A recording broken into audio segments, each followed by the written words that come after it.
If you've been paying any attention at all to your neighbors, social media, or the news, then you know that the real estate market is hot and sellers hold all the cards. Well, you better listen up, sellers, if you want to take full advantage of that. Today, I'm giving you my 5 biggest seller mistakes that could cost you a lot of money. My name is Teresa Fudge, and I'm a realtor with Keller Williams Realty Atlanta Partners here in Atlanta, Georgia. I could give you a whole bunch of statistics, but I'm going to make it simple for you. Here in the first quarter of 2022, your home has never been worth more, ever. If you've owned your home for the last 5 years or more, you're probably sitting on some serious equity. Maybe it's time to downsize your home and buy a second home at the beach or in the mountains. Possibly it's time to look for your dream home in a better school district. Maybe you've been stuck working from home while your kids are on digital learning and your current configuration is just not cutting it. Whatever your reason for selling, you shouldn't lose any money because you're making mistakes. The Joneses just put a sign in the yard, went to the mall, and came back with, poof, 20 offers above asking and a free trip to Disney. It's just not that simple. But if you play your cards right and avoid these mistakes, your deal could look even better than the Joneses.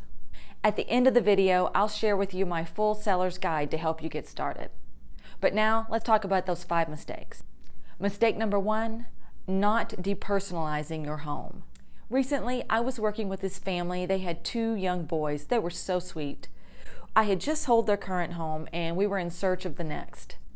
We were about to take a look at a house that hadn't even hit the market yet, and we were hoping to be the only showing. Mom and Dad had already fallen in love and it was time to show the boys. So far, they loved the floor plan, they loved all the upgrades, and the house was beautifully decorated for Christmas.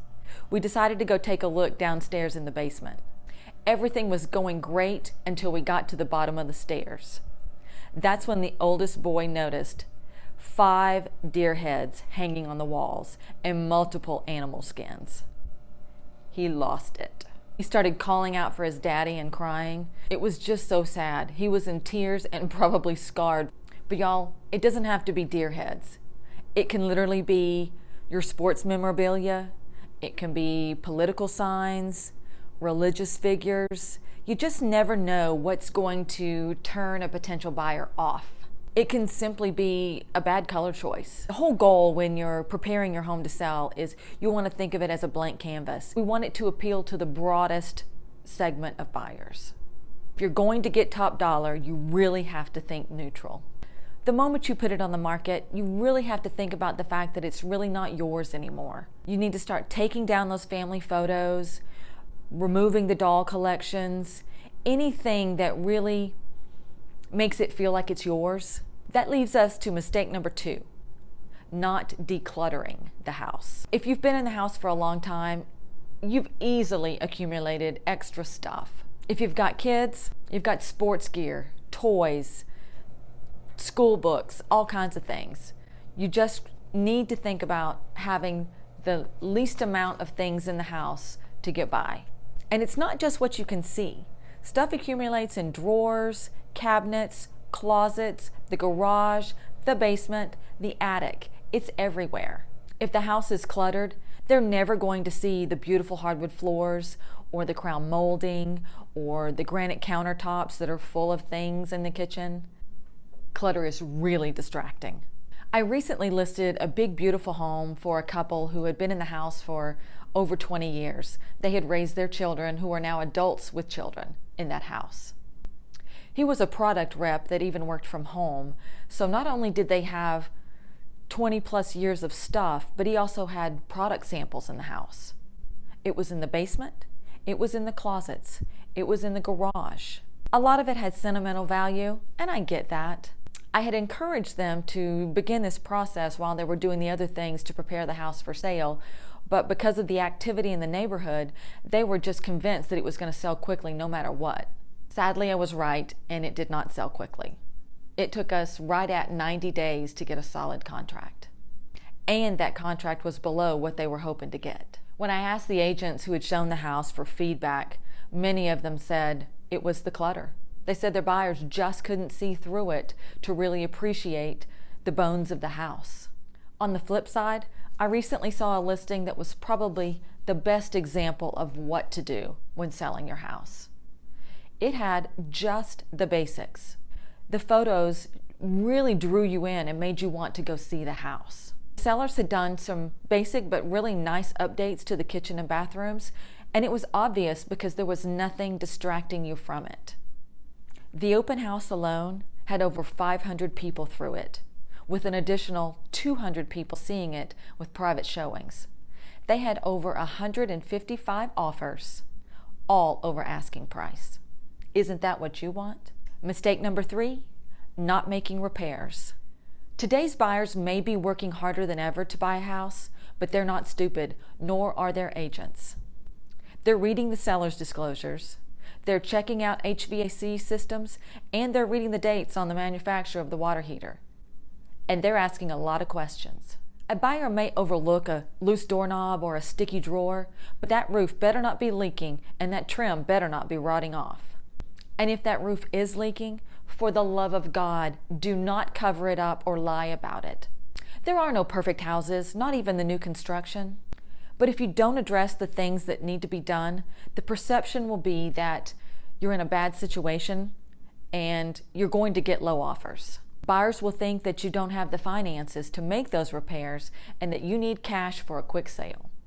Getting top dollar is going to mean making some repairs. When I'm looking at listings for a buyer, I'm looking for things like newer roofs, newer HVAC systems, updated appliances, things like that.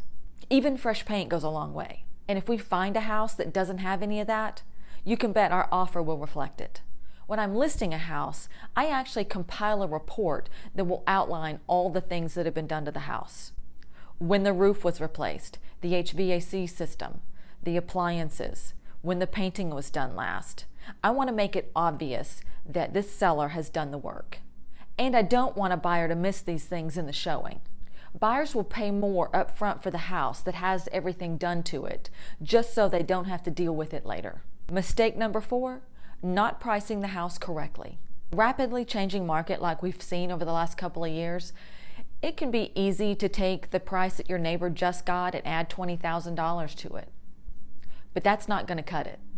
I know you say, after all, they had so many showings and they got so many offers and they went under contract so fast. But pricing correctly is what generates that. It comes down to, you want one offer at that list price, or do you want buyers lined up bidding for your house? I've seen situations where the house was priced just under the market and it generated hundreds of showings so quickly that there was a bidding war and it went well over asking price. 5%, 10%. I've seen all kinds of numbers. I've also seen houses that were priced too high when it listed and they sit there. The longer it sits, the more buyers wonder, what's wrong with this house? I had a listing recently that the data shows that we should list it at $499. The seller insisted on going on market at $509. It was a bad mistake. Finally, after weeks and weeks, we took a price reduction, got it under $500,000, and went under contract. Mistake number 5, choosing the realtor that suggests the highest list price. Choosing the right realtor to sell your biggest asset is so important. In fact, it's probably never been more important. Many sellers think that in this hot market, any real estate agent can sell their house for what they want. A realtor that only tells you what they think you want to hear is probably not prepared for the job at hand. A good realtor is not afraid to tell you the truth. They're not afraid of the tough conversations. And if they are, how are they going to be in the negotiation for your biggest asset? If they can't have this tough conversation with you, they're going to fold when those tough conversations happen with buyers. Selling your home doesn't have to be stressful, and you don't have to make any of these mistakes. Choosing the right realtor is that important. As I mentioned earlier in the video, I've prepared a comprehensive seller's guide to help get you started. If you look down in the description, you'll see a link where you can download it. If I can help you with anything, just give me a call, shoot me a text, or send me an email. All of my contact information is in the description as well. Thanks so much for watching. I'll see you on the next one.